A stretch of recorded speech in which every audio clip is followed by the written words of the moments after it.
Batter baths, half and half, and rockstar grill operators are what makes Waffle House waffles shine. So what does France have to do with it? The one thing you'll never get during your visit to Waffle House is a reheated waffle. As co-founder Tom Forkner told Atlanta Magazine in 2007, all our food is cooked up front and right in sight. The claim still holds true for the griddle staple, which short-order cooks make fresh for every customer who stops by. Because of the restaurant's layout, it's possible to get a front-row seat to the griddle and watch the kitchen staff prepare your order in real time. From employees scooping the batter to the noisy ding of the iron, customers get to witness each step of the process that leads to the brown, crispy breakfast treat delivered hot to your table. Not many dining establishments offer such a transparent, up-close view of the cooking process, but at Waffle House, it's just another day of business. Frozen waffles are a uniquely American invention, but once you've hit up a Waffle House in the morning, it is difficult opting for the toaster version again. Sure, there's nothing a heavy hand of syrup won't fix, but it's hard to beat the comfort of a fluffy waffle cooked from scratch. At the rate Waffle House churns out its signature dish, the fact that it can promise fresh waffles around the clock doesn't leave its greasy spoon competitors with much of an excuse. You don't come here expecting the French Laundry. You come here expecting something amazing. This is better than the French Laundry, man. What's responsible for the crisp yet pillowy finish found in a Waffle House waffle? The trick to achieving this dichotomy is an ingredient stashed in millions of kitchen refrigerators as we speak. Half and half. That's right. The creamer you pour into your coffee is what Waffle House pours into its luscious batter for springy, chewy waffles, according to one Waffle House employee via Quora. The creaminess is only compounded by throwing in a few eggs for peak textural goals. Now, what exactly is this dairy product made out of, and what does it do? Essentially, it's composed of equal amounts of milk and heavy whipping cream. The full-bodied feel of cream, meshed with the thin consistency of milk, blends the best of both worlds. It's indulgent, but far lighter than add-ins like heavy cream. That makes it a fantastic binding agent for waffles. Most waffle recipes will call for milk as a primary wet ingredient, but half and half is often recommended as a solid substitution too. Described as a sweet cream batter via The Atlantic, Waffle House's signature fluff is apparent just by ordering the dish in one of its restaurants. Back in April 2020, amid the pandemic, the restaurant chain started selling its waffle mix in 52-ounce bags. The mix is now available in 13-ounce boxes. Just add 1 egg and a half quart of half and half to make 6 waffles. There's nothing flashy about whipping up waffles. You mix together the ingredients and pour the off-white goop into a hot iron. Nothing to be super excited about, right? So, what are you doing now? Waffle House? Waffle House is good. Instead of sighing at the thought of Waffle House, get excited, because the waffles here are a bit of a specialty. A former employee shared on Quora about an elevated cooking method the chain uses when making its batter, and it goes by a little name of the bain-marie, a French term that translates to Mary's bath, according to Masterclass. The bain-marie is a technique that filters hot boiling water through a vessel in order to carefully simmer or melt ingredients. The actual contraption resembles a bucket, but in this video from Jamie Oliver's YouTube channel, they demonstrate a makeshift version by placing a heat-proof bowl on top of a saucepan of boiling water. Basically, the steam from the water will emanate through the bowl, creating a barrier for the ingredients to heat without curdling or burning them. This practice is used all the time in baking, such as when tempering chocolate or preparing a custard filling. But any dish requiring a little tender loving care can benefit from using the bain-marie, which is also known as a double boiler. For all its blue-collar posturing, Waffle House deploys a level of craftsmanship in making its beloved menu offering, and it's an approach that's not obvious on its face. At any rate, it explains the delicious texture that accompanies its fresh taste.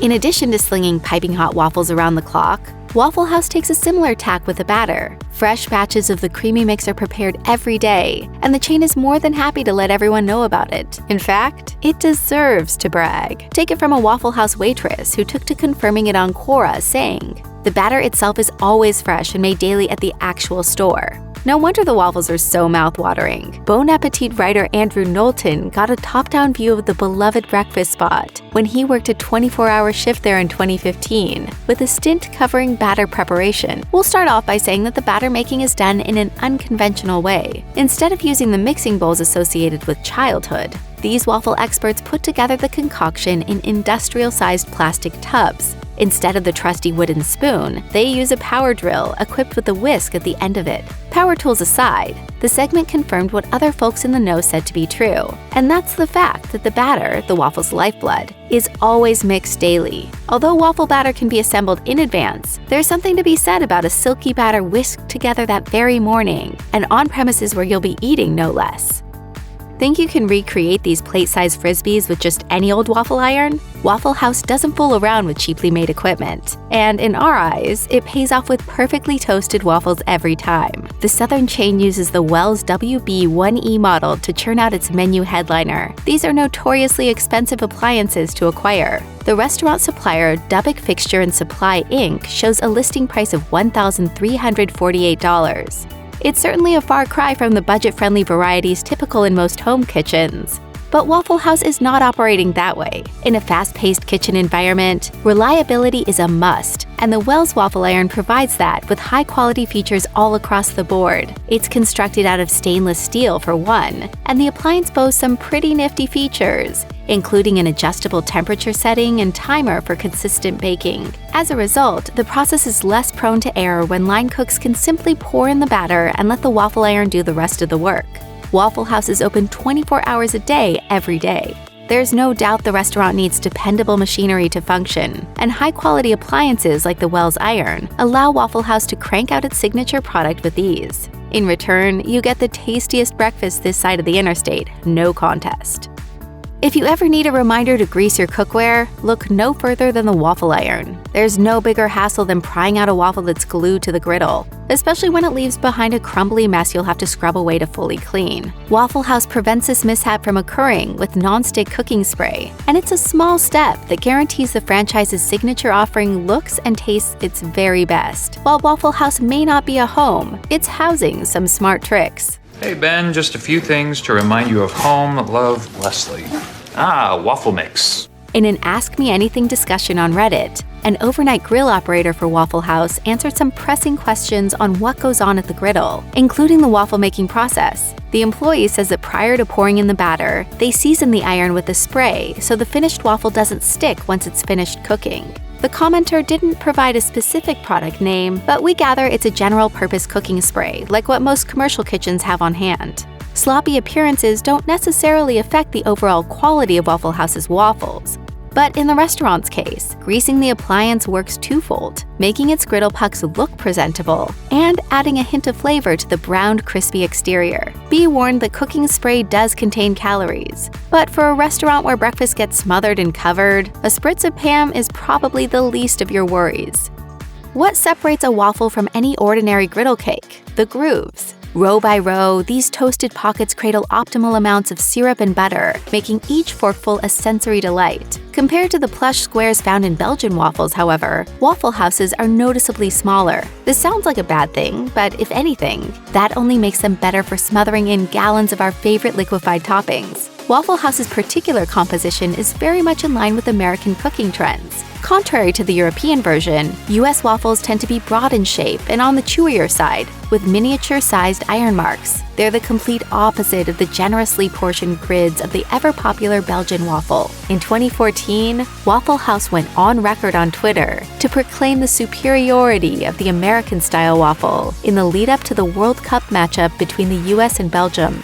Naturally, this launched a kerfuffle, and a statement from spokesperson Patrick Warner went on to make clear distinctions between the two nations' offerings. One of the differences touched on the griddle marks. He shared per The Atlantic. We serve American waffles. Belgian waffles are square, ours are round. Belgian waffles have bigger grids, ours are smaller, which is better for syrup distribution. Wherever you stand in the Great Waffle Divide, there's something to be said about the greatness that is the American-style mainstay. And honestly, no diner does it better than Waffle House. Waffles are a blank canvas for some pretty tasty toppings. Sugary syrup and a butter pat are the traditional template, of course, but Waffle House offers a few flourishes fit for shaking up your breakfast. According to the chain's menu, you can choose from 3 additional toppings, and predictably, they're heavy on the sugar: chocolate chips, peanut butter chips, and pecans. Because the garnishes are considered add-ons, visitors pay extra for them, but not much. For the chocolate or peanut butter chips as an example, fast food menu prices list them at 25 cents a piece. For a waffle already priced at around $3, that's essentially pocket change for a sweetened dose of flavor. Ordering any one topping, or heck, all of the above, takes a naked waffle and dresses it to its full flavor potential, which is the beauty of a Waffle House waffle. Because the base product is so delicious, it'll taste good no matter what's on it. In the future, we'd welcome some savory options. But Waffle House's short order format probably wouldn't stop you from going off the menu and asking for chopped bacon or ham, maybe even some jalapenos for a fiery kick. Hey, a foodie can dream. One customer interviewed by Houston Press had a sweet revelation involving transforming the morning staple into a solid sweet treat. They recommended that when you add toppings like whipped cream and chocolate sauce, it's like a waffle sundae minus the ice cream. When Waffle House released its tight-lidded waffle mix to the masses in April 2020, it wasn't the only secret spilled that year. In a Twitter post, the restaurant also revealed the makers of its syrup, that golden elixir brimming with sweet comfort, to be Blackburn, a Southern brand hawked at Denny's, as well as on the shelves of major grocery retailers. Blackburn-Made Syrup, unlike Mrs. Butterworth's or Hungry Jack, is composed of ribbon cane, a plant that Leaf TV reports produces an unrefined syrup that's dark in hue and sweet in taste. Shunfu Kuei, Blackburn's vice president of sales, told the Marshall News Messenger that the syrup has more of a bite to it, which makes it very popular in the South. The plant has fallen out of favor over time, as a result of the industry's widespread preference for sugarcane, but Blackburn remains a devout user of the region's artisanal specialty.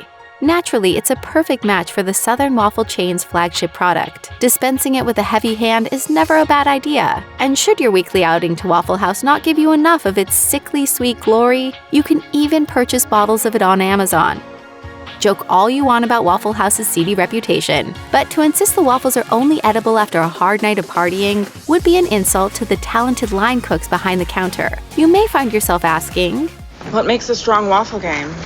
At Waffle House, it's the cooks, also known as grill operators. These individuals are not just cogs in the well-oiled machine at Waffle House. They make the magic happen with their undeniable skill and expertise. In fact, the chain has names for these positions, and employees can work their way up to 3 potential roles: grill operator, master grill operator, and rockstar grill operator. Just look at one Waffle House grill operator who told Reddit exactly what it takes to man the cooking station. As they describe it, workers don't just stroll into the kitchen. The process, the anonymous poster notes, involves having you cook a lot of food, then a written test, and an evaluation by 3 bigger managers prior to landing the role. Getting a glimpse into the process reveals just how high the standards are for employees responsible for preparing the food. And as far as wages go, the amount will be dictated by the employee's ranking, according to the chain's website. In other words, work your way up and the money will definitely follow. Certainly, there's no doubting the simplicity that goes into making a waffle. But the moment you enjoy one prepared by an experienced waffle chef, you'll taste the difference almost immediately.